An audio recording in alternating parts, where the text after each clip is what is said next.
통증.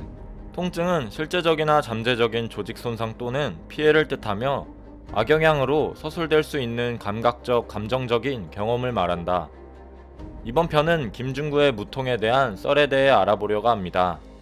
종합적으로 내용을 알려드리는 만큼 핵심적인 내용만 요약해서 알려드릴 예정이니 자세한 내용을 알고 싶다면 위 재생 목록을 시청해주시면 감사하겠습니다.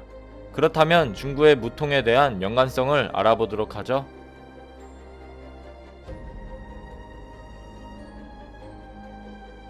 중구는 현재 간단한 싸움법이나 종건과 대비되는 성격을 보여줬지만 현재 그에게 관련된 자세한 떡밥들은 아직 풀어지지 않은 상태입니다.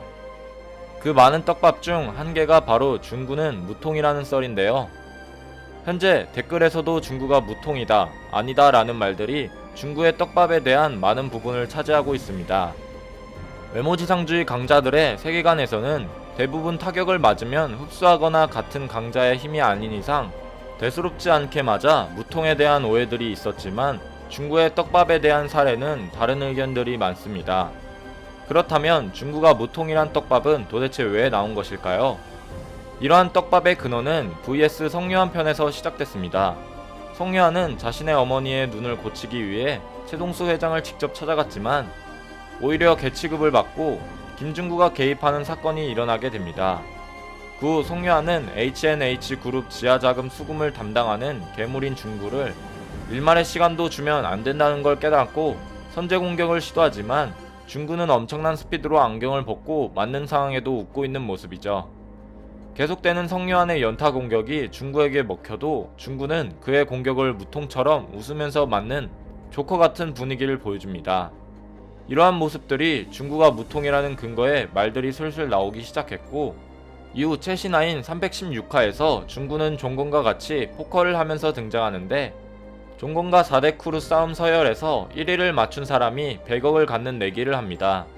거기서 중구는 장현의 부재를 아쉬워하며 무통이 특별하다는 이유로 왕오춘을 픽하면서 중구의 무통에 관련된 떡밥이 직접적으로 나왔습니다. 중구가 말한 고통을 느끼지 못하는 건 특별하다는 말은 보통 사람들이 말할 땐 경험하지 못한 부분에 대해서 강조하는 말을 쓰지 않지만 중구는 마치 자신이 무통을 경험해본 것처럼 말을 하는 부분을 토대로 독자들은 중구가 무통이 아니냐라는 말들이 많았죠. 중구의 사업 파트너인 종건 또한 그런 말들이 많았습니다. 과거 성유한과 건지태와 함께 호스텔을 점거하려 들어간 종건은 은구와 탱구, 최현석과 장현과의 4대1 싸움에서 엄청나게 맞고도 담배를 피며 조금 화를 낼 뿐 가볍게 호스텔 원년 멤버들을 제압해버렸고 vs 박형석 편에서 몇 번이고 공격을 당했음에도 전혀 데미지를 받는 묘사가 없었습니다. 하지만 그 모습들은 보호구 없는 맨몸 하드웨어를 익히는 극진공수도에 무술로 인한 단련된 몸이어서 가능한 것들이었습니다. 종건은 단련된 초인의 맷집으로 무통처럼 보인 것이었죠. 하지만 중구는 완전히 다르며 맞아도 정말 즐기는 듯한 싸움을 보여줍니다. 중구에 대한 무통의 결정적인 떡밥은 한 개 더 있는데 그건 바로 빅딜의 전 큰형님 한신우와 대결에서 나왔습니다.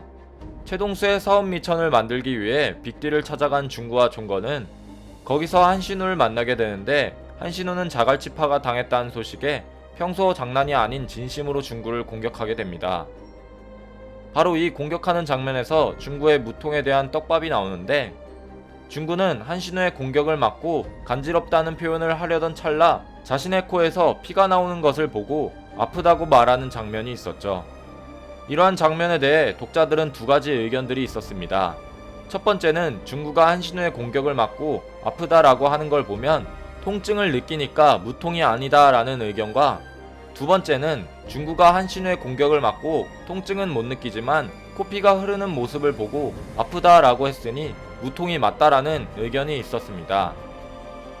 저 또한 중구의 저런 모습들을 봤을 때 개인적인 생각으로 무통이라고 생각하는 부분인 것이 중구는 한신우의 공격을 막고 분명 별거 아니라고 생각하여 간지럽다는 대사와 함께 코를 닦는 그림에서 손에 피가 묻어있는 걸 보고 나서 아프네 라고 하는 대사를 본다면 저 또한 중구는 무통이지만 한신우의 공격에 맞아 코에서 나는 피를 보고서 대사를 한 것으로 추정이 됩니다.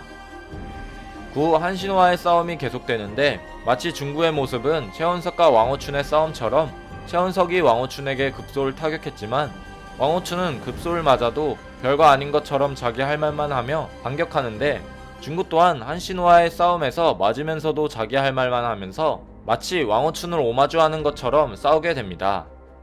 하지만 중구와 왕오춘은 무통이라는 동일선상에서 봤을 때 다른 점들이 있는데, 그건 바로 중구는 감정과 체온을 느낄 수 있었죠. 감정은 다들 알다시피 종건과 말할 때도 흥분을 하며 얘기한 적이 있으며, 체온을 느낀 장면은 종건과 뒤지가 사우나를 갔을 때 땀을 뻘뻘 흘린 모습을 보여준 적이 있습니다. 반면 왕오춘은 모든 감각이 무감각이라 감정조차 느낄 수 없었으며, 수명 또한 얼마 안 남아 약으로 연명하는 신세로 추정되었죠. 이러한 점들을 통해 감정을 느끼는 중구가 무통이 아니다 라는 말들도 있지만, 무통각증은 대부분의 증상들을 느끼지 못했어도 환자마다 다르게 부분적인 증상만 못 느끼는 사람도 있었습니다. 통증과 체온은 못 느끼지만 촉감이나 간지러움은 느끼며 식욕과 피곤함을 느끼는 사람도 실제로 있었죠. 애초부터 외지주는 몸이 두 개로 형성되는 판타지형 만화라, 이러한 점에서 중구는 몸의 신경 중 통증만 못 느끼는 무통각증의 사람이라는 설정 또한 충분히 가능성 있는 추측이라고 생각합니다. 그것이 아니라면 마치 그와 비슷한 성격을 가진 악랄함의 대명사인 서성은과 이태성을 비밀 친구로 둘 만큼의 괴랄한 성격의 김중구는 고통을 느끼지만 처음부터 타인의 고통이나 감정에 대한 공감하는 능력이 없는 사이코패스가 아닐까요? 중구의 무통에 대한 여러분들의 생각은 어떠신가요? 여러분들의 생각을 댓글로 적어주시길 바랍니다. 이상 시청해주셔서 감사합니다.